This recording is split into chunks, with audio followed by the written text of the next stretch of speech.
this is a spoiler, You can't you listen to know. this and not have spoilers.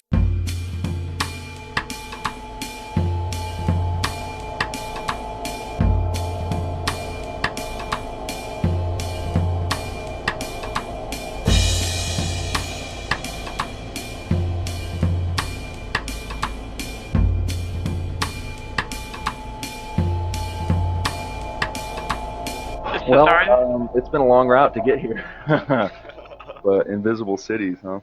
Yeah, well, it's your book, right, Nathan? That's right. It's my book. I And read why? I'm just curious as to why you came up with this one. I just love it. I absolutely love the language. It makes me think. It's like a little Bible.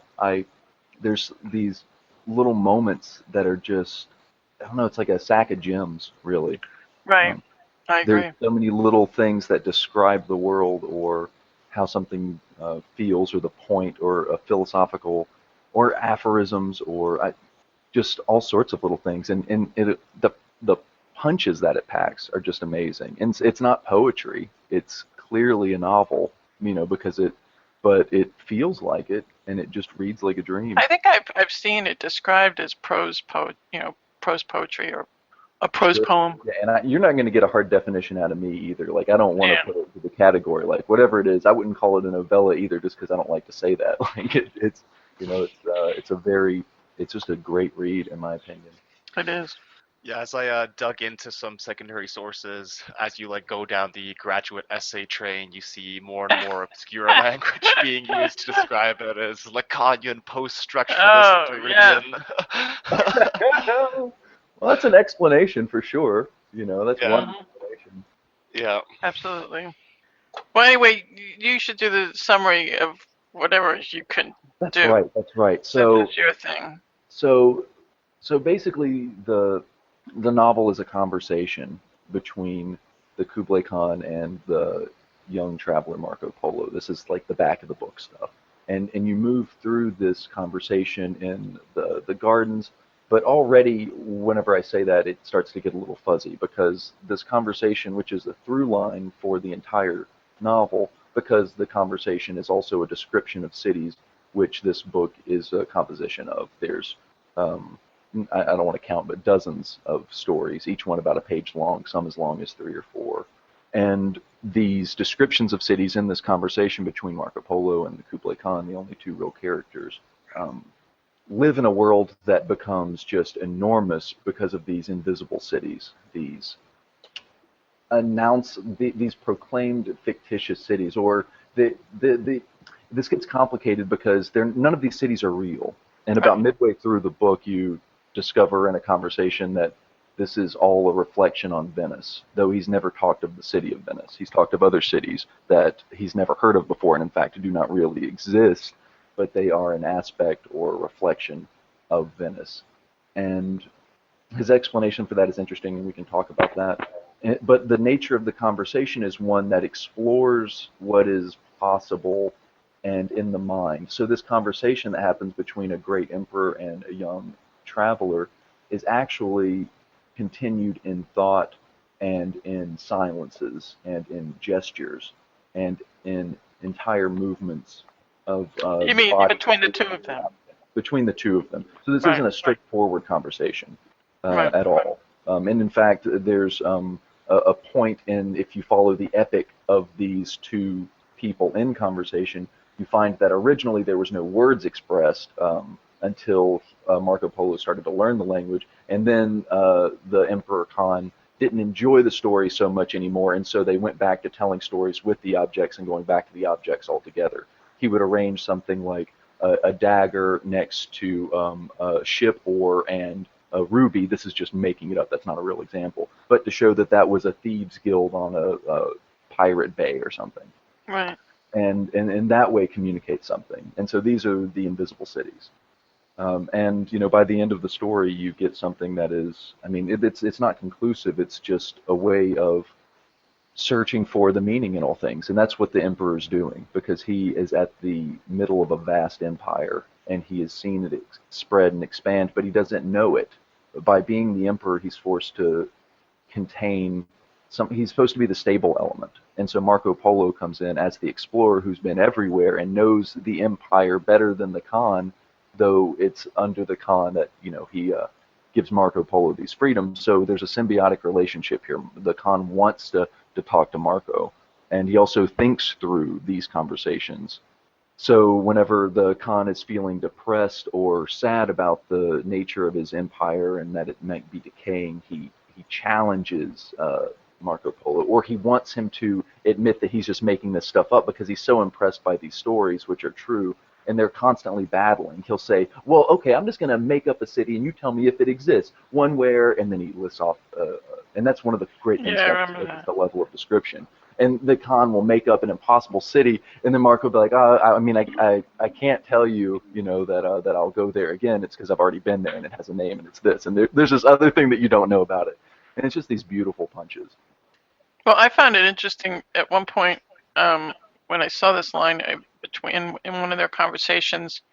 I guess this was in chapter 2, and Khan said to Polo, "You return from lands equally distant, and you can tell me only the thoughts that come to a man who sits on his doorstep at evening to enjoy the cool air. What is the use then of all your traveling?" Well, I found that fascinating because, I mean, it kind of like questions even this book or this novel. I thought that I was impressed with the idea that most of the names were female names. Yeah, They were women, and I wondered a lot if this was Marco Polo discussing each the way that he feels about the cities as if they are a love affair, and or if these are the love affairs he's had throughout the cities in all of his travels. Um, but in describing a relationship with a city as a love affair, makes it it gives it a sense of urgency and closeness that you don't get if you say, yeah, I went to the Prado. You know, right, different than yeah, I met a guy on the steps of the Prado and right, fell in love. right.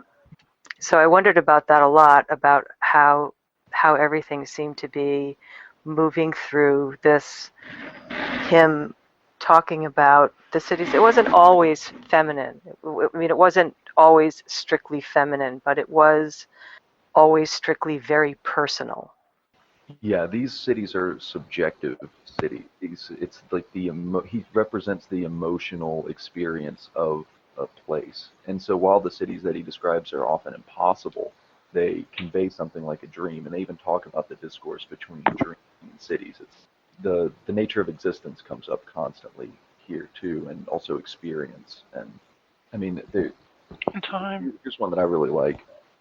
This is one of the first ones. It's Cities in Memory. It says, when a man rides for a long time through wild regions, he feels the desire for a city. Finally, he comes to Isidora, a city where the buildings have spiral staircases encrusted with spiral seashells, where perfect telescopes and violins are made, where the foreigner hesitating between two women always encounters a third, where cockfights degenerate into bloody brawls among the betters. He was thinking of all these things when he desired a city. Isidora, therefore, is the city of his dreams, with one difference. The dreamed-of city contained him as a young man. He arrives at Isidora in his old age. In the square there is the wall where the old men sit and watch the young go by. He is seated in a row with them. Desires are already memories. And That is I very love that. beautiful. I love But that. did you notice that it was really hard to like just pick a line and not have to take the next, like the entire paragraph? Yeah. It's like Yeah, you almost he have to does. read this thing. Yeah. Yeah, like this man does not write in snippets. He writes like that. The there are snippet thoughts that make one full paragraph that is a long thought. So yeah, when I was going through and trying to find favorite lines, it was like, It kept gotta going find on favorite. and on. Yeah, they just keep going, man. It's interesting. Yeah. Although the only book I had read of Calvino before this was *The Path to the Spider's Nest*, which is a fairly, straightforward realist work, and so I was confused as hell when I got to this, and I didn't know what was going on. um, And there's it's a series of pastiches, but there are like several themes that run through it. I think on page 135, I kind of got a better glimpse of sort of one of the things that was going on. I'll just read it. It says, Kublai asked Marco, "When you return to the West, will you repeat to your people the same tales you tell me?" "I speak and speak," Marco says, "but the listener retains only the words he is expecting." I'll skip ahead. Um, it is not the voice that commands the story, it is the ear. And that kind of, for me, it pieced together the fact that these are very loose descriptions, even though he does use beautiful imagery. Um, and they're, like Nathan says, they're impossible cities sometimes, but it's a very active engagement work where it expects a lot out of the reader to fill in all the gaps versus Well, sort is of that different from the other? passive I mean, I experience. don't know the other work that you read, but is that a distinct difference between this and the other Calvino work you read? It's completely different, and like when I read about his progression as an author, he moved into more and more difficult works like this. This is a later work in his career, and he rejected the realist mode as uh, thinking that in description, um, in giving an overtly descriptive prose style, it sort of destroys the memory, it destroys the real thing that he was describing. And I think even in the passages that we had just read, it lends that theme to it, that in exact description, there's a destruction of the thing described. Whereas in leaving space for the reader to sort of chart out what they're thinking is more his goal in a work like this. And that's why it's structured this way, you think? Or is that what they were saying in the secondary sources you were reading? That I think may have been a little bit of A and B of what I'm thinking and how I Right, read that line of how he's writing this in this just a line. It is not the voice that commands the story. It is the ear. It is right. it's us that is sort of giving life to the story because it's such a anti-narrative um, taken just as it is without our engagement. Yeah, and let me bring in, this is on My 87. I think this ties in. This is Marco responding to the Kublai Khan about Venice. He says just what you were saying. Memory's images, once they are fixed in words, are erased. Perhaps I am afraid of losing Venice all at once if I speak of it. And I feel like that's the connection. There's a whole other city where he's talking about Yeah, no, I see that. speak of it, but if I have to speak of it, it'll be this way, and you'll hear. I'll try to be conveying, water wheels, but you'll hear swamp, and actually, this is the only way that the city can be described. Because if I were to do, because if that city, the literal city, existed, then whenever I tried to describe it, you would get the opposite impression, and you would be imagining the other, and it's the confusion between words and what they represent and signs, the idea not just of words but of signs. Isn't this like the post-structuralist theory of eliminating the author or the artist from the work that's created? I mean, I know that concept. I mean, you see, Yeah, I know I the think that a concept. lot of our things that we've read end up trying to do that, by being couched in other narratives or found fiction. Right. Just wondering. I suppose um, in a post-structural sense and removing the author, is it more about being wary or suspicious of what the author is saying, being distrustful, and that is supposed to give life to the work because it doesn't age by any stagnant opinion that the author might have? Does that make sense? I'm not sure. I'm I'm not. not sure if it does. I'm not up to date with post-structuralism, No, but neither am I. But I just know about this theory of this literary theory of literature that or even art that the concept of eliminating the author, which it sounds like that's what's at the root of, or at least within this work that he's done here. By moving away from the realism. I remember looking at the chart, that Mary forwarded to all of us, which is really cool. Um, it's a Wikipedia. You can get it on, you just type in invisible cities on Google and it'll come up as a Wikipedia page. But anyway, when I was just reading through it, and there's been an opera made of this, and stuff like that, it refers also to, it says to look at structuralism, surrealism, and Roland Barthes, and to me that's that kind of, intellectual study of, eliminating the creator from the work, and that the work exists because we perceive it, or we, discuss it, or it becomes a part of our analysis or reading or whatever. And it just struck me that this is what he's probably doing here. I'm just saying. It's interesting though. I mean, it kind of, particularly if you're talking about this other work of his, which I haven't read and I don't know, it's just kind of straight realist work, right? Sorry. Can I ask Yeah. the Laurence Olivier question? And why not simply write? Like, why bother? Yeah, What's the big deal? Absolutely. Ask the question. I totally think it's worthwhile. I think that it's absolutely beautiful. I don't know why you'd want to divorce yourself from a work like this. But I think I'm just being stupid. But I think that's what he's getting doing. that concept. I agree. I totally agree. That's what, it's a good question. Why would you want to divorce yourself from such a beautiful work? But it sounds like that's what he's doing, right, guys? Well, Yeah, I don't himself as an author, like he's certainly not present. How do you mean to divorce himself from the work? I mean, because I certainly see that like these cities are that he has maybe divorced himself from himself as a writer. To go from taking the turn of being a realist and then moving over to, I mean, there's a reality here, but it's also something like spiritual or emotional, or it's like if you read Murakami, I mean, you start getting into what's going on in the minds of other people, and Right. this is up there in that, and I appreciate that rather than being that was really interesting what you said, Cesare, about being the definitions, or being a kind of a turn away from trying to be descriptive as the height of and referring to reality. That's interesting because even in my own writings, I've had trouble doing that. I really like this style of writing. I love it, honestly, because of what it's able to make you feel and understand. It's not nonsense either. And the Khan, I think, struggles with that. He's like, you're just making all this up. I could say da da da da da da da da da, and Marco is able to weave something out of even that and present it back to the Khan. Yeah, and the reason I bring it up is I'm just wondering what Calvino is doing here by doing it that way. I mean, aside from the fact that it's very beautiful what he's doing, it's just curious to me that he's saying these things, about how. Go ahead. I'm sorry.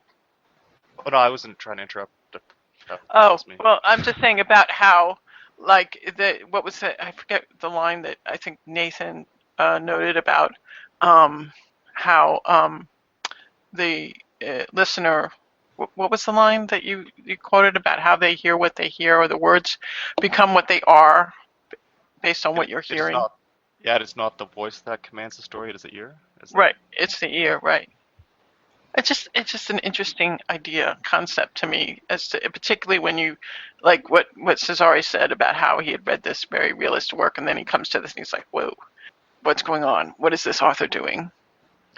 I'm not sure Yeah. if I can we can talk about how we're trying to remove the author, or we're trying to be suspicious of authority in what we're being told, but I'm still not sure what the concrete project is, if there is one. I'm looking at, this is page 152, and Polo said, "The inferno of the living is not something that will be. It is what is already here. The inferno where we live every day, that we form by being together. There are two ways to escape suffering it.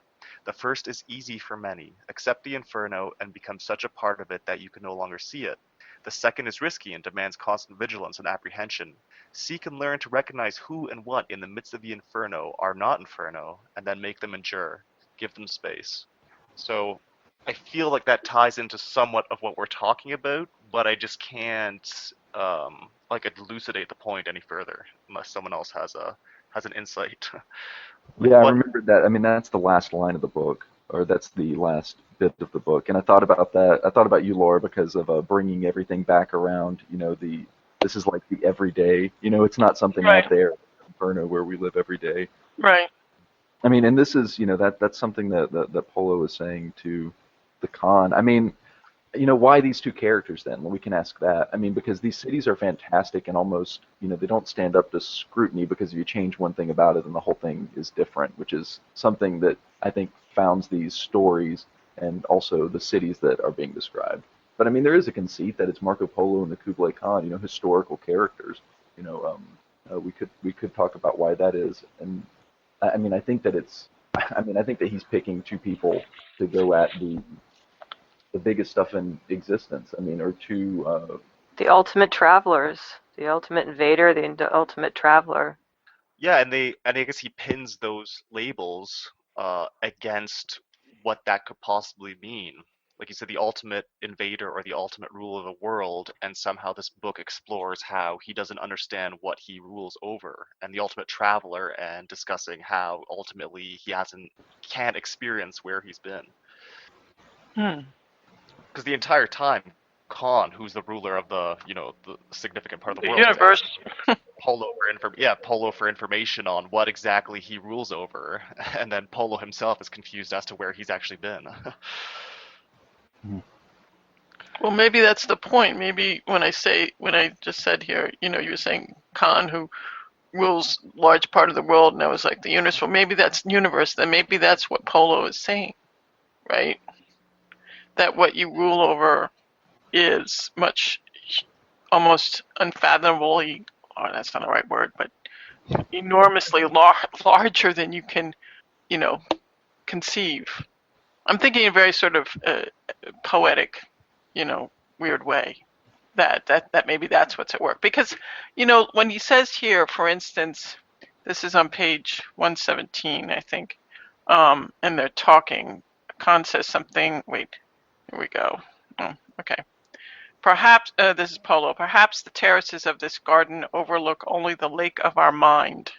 And then Khan says, and however far our troubled enterprises as warriors and merchants may take us, we both harbor within ourselves this silent shade, this conversation of pauses, this evening that is always the same. Then Polo says, unless the opposite hypothesis is correct, that those who strive in camps and ports exist only because we two think of them here. And then I go a little further, and it says, Khan says, to tell the truth, I never think of them. And then Polo says, then they do not exist. See, even on its most basic, as a meditation on this concept of a city, I think that it's if you take it as that, it's not really them. I think that's one of the interesting things. It's not really trying to pretend that this is the conversation that they had, because these fictional characters from our history talk about New York and Los Angeles and Kyoto and Amsterdam. So, they're not living in the same kind of. This is like a way of figuring out what's going on, I think, with people, because there's a line, I think maybe we even mentioned it already, where they say that cities are dreams and desires, basically. Right. And that the expression of a city represents something interesting about the people, and by showing these cities, in the way that they are, you can talk about somebody's fears and desires. And how when you're talking about that, you're talking about yourself, or your range of experiences. I forget what the line is. Too, right? Yeah, and this, it's a personal experience, but it's also this conglomeration of many subjective people, all together. Yeah, doesn't at one point Marco Polo say, every time I talk about a city, I'm talking about Venice? And right. Marco Polo, of course, historically being from Venice. I'm not sure if Italo was from Venice himself, but Siena, maybe. Or Vienna, sorry. Maybe.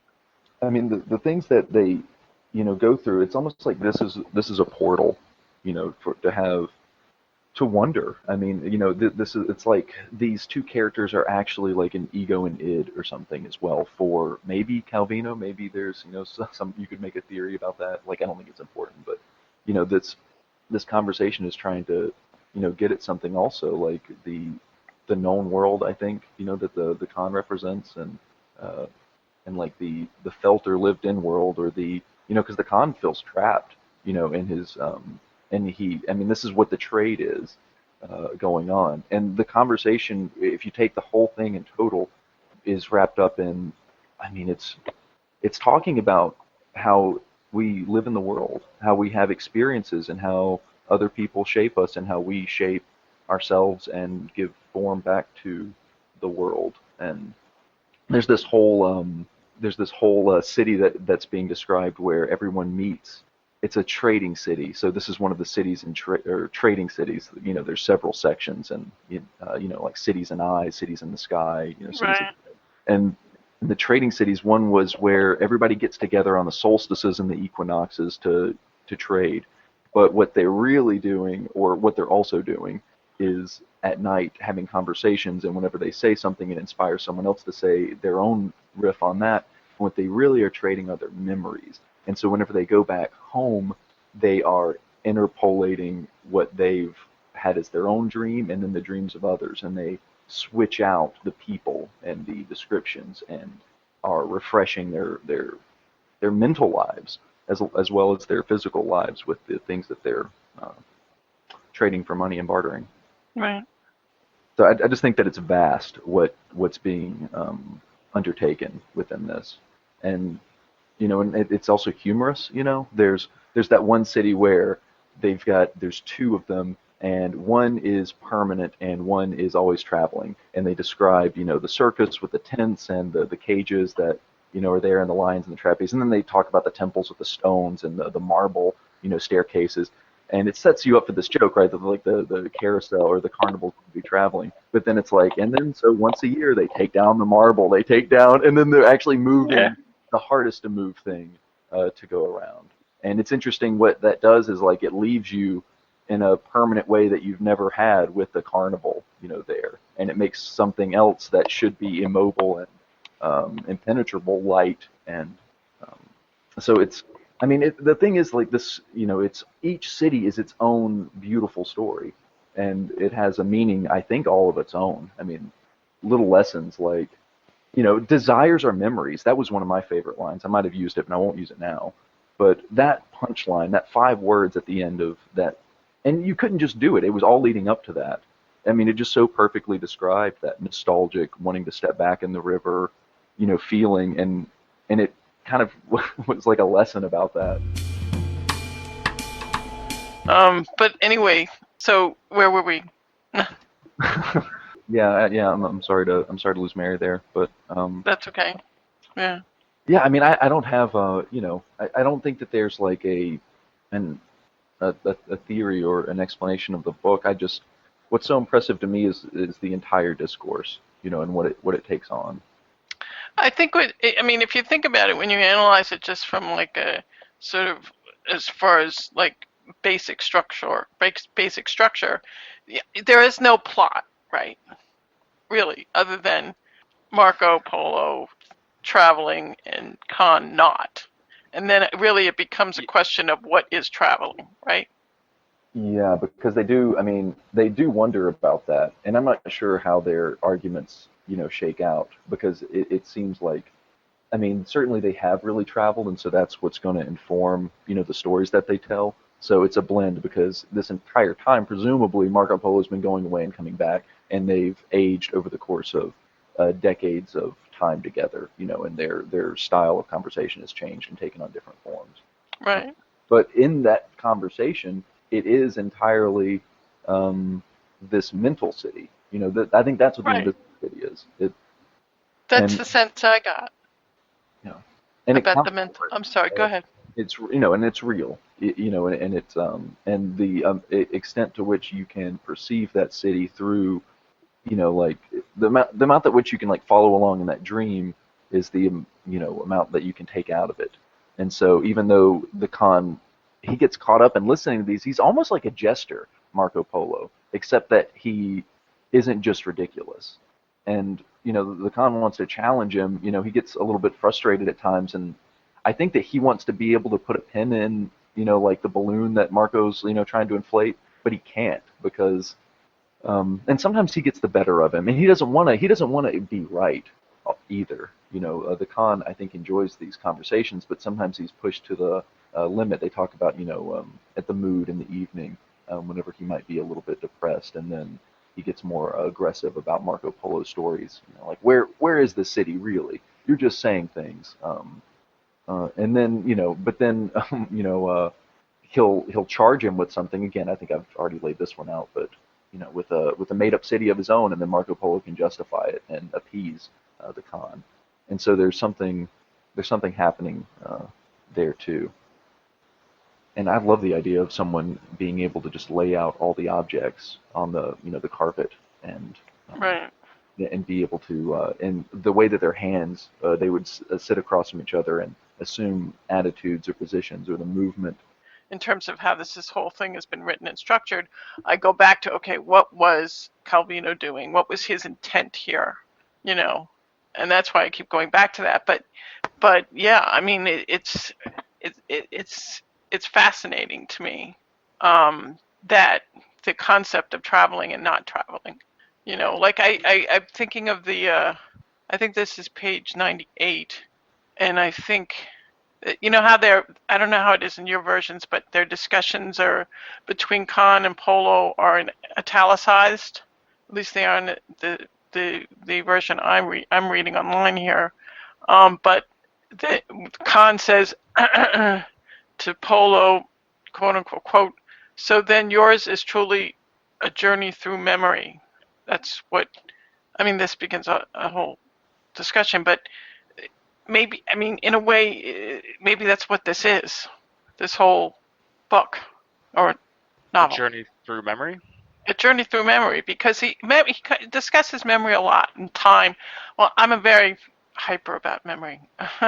That's kind of like my thing, and time. And so I really clued in on that, and what the discussions were regarding that between him and Polo.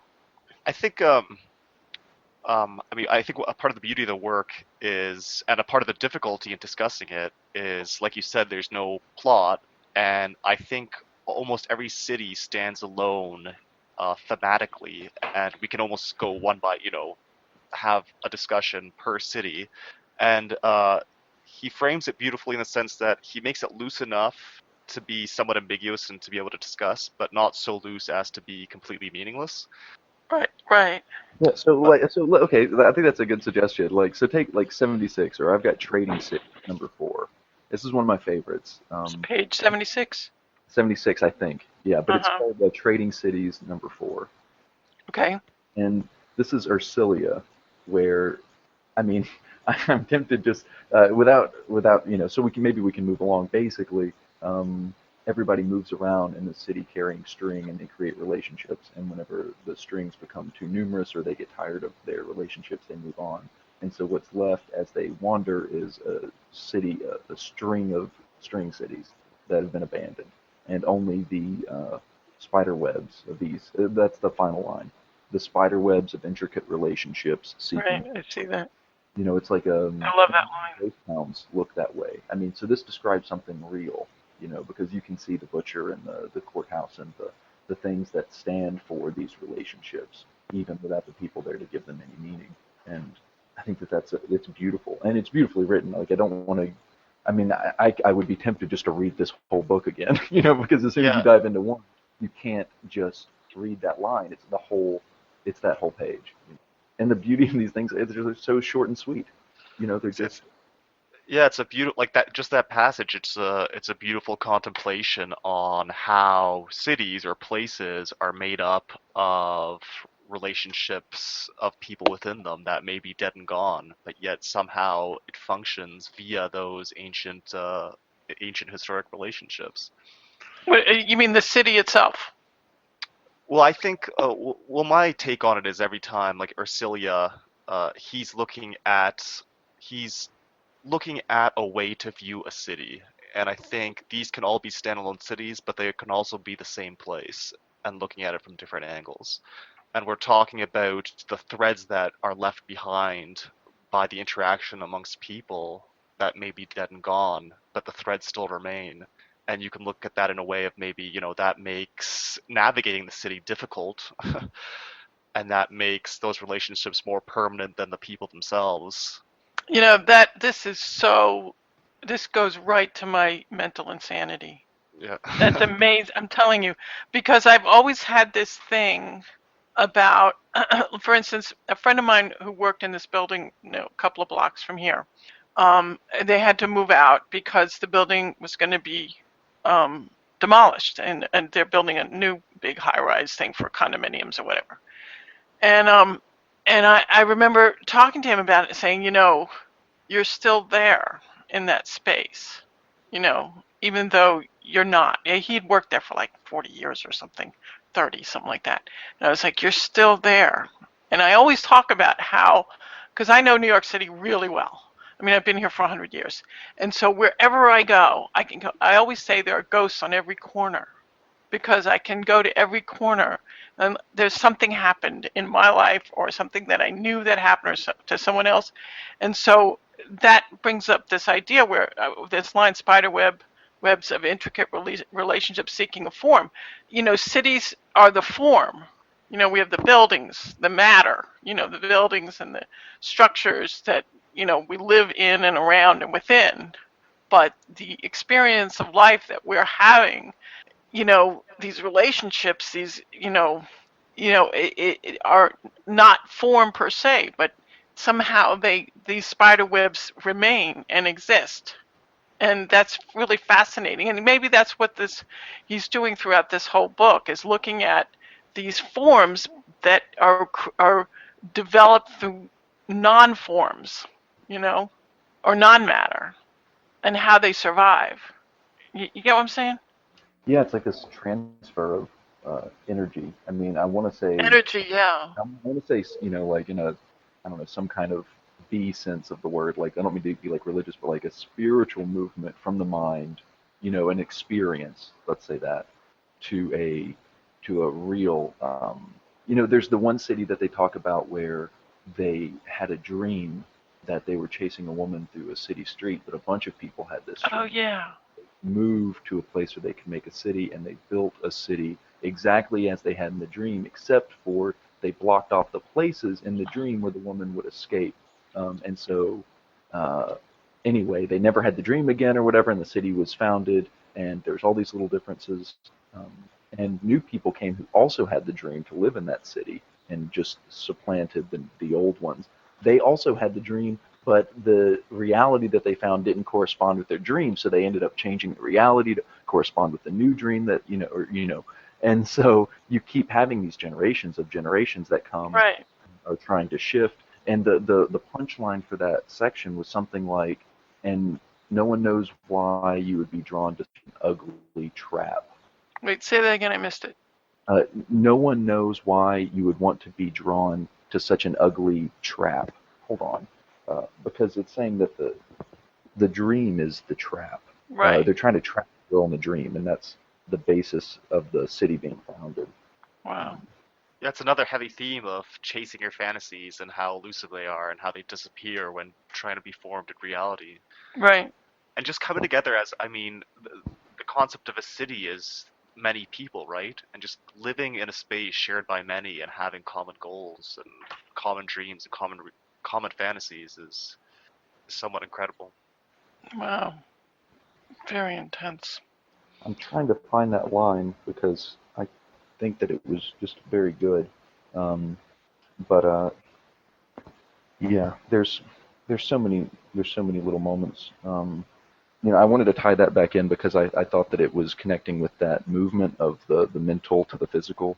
People right, exactly city for real. But it actually affects backwards the other way. The people who have a dream and find the material city, and so it kind of is a bad game of telephone, that entire city that they built.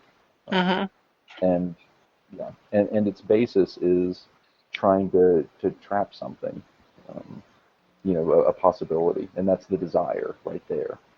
I could read a bit on the city. Sorry, I found it. Go This last line. Where page is it? This is page 46. Okay. The first to arrive could not understand what drew these people to Zobiedi, this ugly city, this trap. Okay, that was pretty close. But yeah, the idea that a city could be a trap. That was just a hard-hitting one. Wait, you wanted Chloe, Cesare? Yeah, did I steal yours again, or? No. Did you steal mine again? No. I've just noticed here that it says a voluptuous vibration constantly stirs Chloe, the most chaste of cities. Is Yeah, that why you wanted Chloe? We were yeah, that, talking about choosing our favorite city. Oh, I love that. but the, The Chloe one was great because it's all in the mind that people do their the most I don't know libidinous things, but like no one ever touches anyone. It's the most chaste city, but it's just all in the mind. yeah, the way it opens the first paragraph. In Chloe, a great city, the people who move through the streets are all strangers. At each encounter, they imagine 1,000 things about one another. Meetings which could take place between them, conversations, surprises, caresses, bites. But no one greets anyone. Eyes lock for a second, then dart away, seeking other eyes, never stopping. Sounds like New York. Yeah. And then Yeah, after, right. Like this is, I mean, it's real, even though it's not, which is I Right. think part of the fiction. That none of this is not even Exactly. really exist.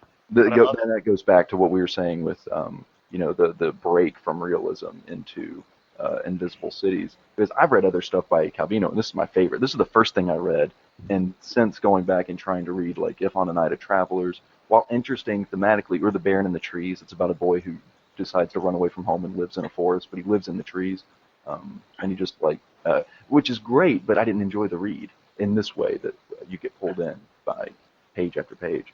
Hmm. Interesting. So there's one that says, here's an interesting one. They were talking about species of cities, which I think is a fun idea. But they talk about Zenobia is to be classified. It doesn't matter if it's a happy city or an unhappy city. It makes no sense to divide these cities into two species, but rather into these two. Those that through the years and the changes continue to give their form to desires, and those in which desires either erase the city or are erased by it. And there's three abilities, it seems like. A place that stays the same because it wants to stay the same, right? And that's kind of the test of time. Wait, this is Zenobia? This is Zenobia. Yeah, this Right. is Uh-huh. 2 on 35. And then there's the other option, which is that the desires that the people have could erase the city, could completely change it, or it would be no longer be suitable. Or there's the other option that the city could end up erasing the desires. And if I understand that right, I mean, that's interesting that the city could, I don't know, just be like a sleepwalking thing, that everybody does it. There's another city that they talked about, and see, now the cities are starting to connect. The one where there's these beautiful onion turrets and cathedrals and all sorts of things, but if you live there, you don't notice that because you're just on your day-to-day business, and it becomes invisible to the people walking around. And it's only to the outsider who travels that will remember that. And so there's two different cities, the one that's experienced by the traveler that comes in and goes, and then the one that's there by the people, and certainly we all know this, like you might live in New York but never gone to the Empire State Building, and or whatever, or the Statue of Liberty. And They do that in New York all the time. Don't go to millions of New Yorkers don't go anywhere. I mean, all these famous landmarks, they don't even visit them. Yeah, a lot of people who've never been to like natural things that other people will travel across the Right. country or experience. Right. And in that way, you have two different experiences of a common place, which is a theme here. But that they're living organisms as well, or that they're a kind of a manifestation. And on the individual, though, that manifestation can be particular. And I think that's why there's so many. That's all told from the perspective of someone in a city. It's almost as if there's, well, and really, since these cities don't exist, it doesn't matter that you're describing a real city and then how that affects somebody. It's all the experience of the person. It's all what it's like to arrive somewhere, and that feeling. When I'm looking at this chart here, Zenobia is listed under thin, right? They've got these different, there's memory, desire, signs, thin, trading, eyes, names, dead, sky, continuous, hidden, and Zenobia is under thin, and Chloe is under trading. And I'm wondering, it says here that Calvino moves back and forth between these groups while moving down the list in a rigorous mathematical structure. The table below lists the cities in order of appearance, along with the group that they belong to. I'm not quite sure. I guess is thin referring to the fact that you have these alternate, like the same experiences, but they're alternate, like opposites. Is that what he's referring to in Zenobia? Because remember, you just said about Zenobia how. Wait a minute, let me see. Yeah, I moved away from the page or whatever, and I'm trying to go back. Let's close Zenobia. What page? Do we know what page it's on? I just had it and lost it. I feel awful. Ah, okay. I got to do a search here. I'm on page 42, maybe. Here we go. Which one of it? No, it makes no sense to divide cities into these two species, Yes, that's right. That's right. Now I can remember it. but rather, that page 35, maybe. Okay, but Rather, yeah. into does it endure, or does it continue to give their form to desires, and those in which desires either erase the city or are erased by it? Right. I'm still trying to figure out why it's The category under thin cities. maybe thin cities. Yeah. I mean, I it think also that this- lists. I think that that's set up in the very beginning, that first paragraph. I mean, you've got this. It's balconies on stilts, various heights, ladders, hanging sidewalks, Right. weather vanes. It's just a it's just a place that, well, I guess it had to be that way in order to, because it stays the same, I believe, is Yeah. grown on top of. That's just the nature of the city to get to the point about the city, which is about how cities can change and their forms and desires and how those are related to each other. So for each one of these, I wonder, like they were said in another one, you can only describe these cities in certain ways, because to describe them in another way would change their nature, or to change their maybe emotional nature or their meaning. But is that nature objective or subjective? I think it's subjective. I think it's entirely subjective, and I think that's what the con wants to, pin him down on. He's like, okay, well, we're talking about all these cities, right? And you've never talked about Venice. I know about Venice. I know that's a city. Why don't you talk about that one? He's like, well, in order to do that, that would be like objective. I would have to put it into words. And Right. if I did that, then I might bleed the subjective out of it. And in fact, I may already be doing that by talking obliquely through all these other cities.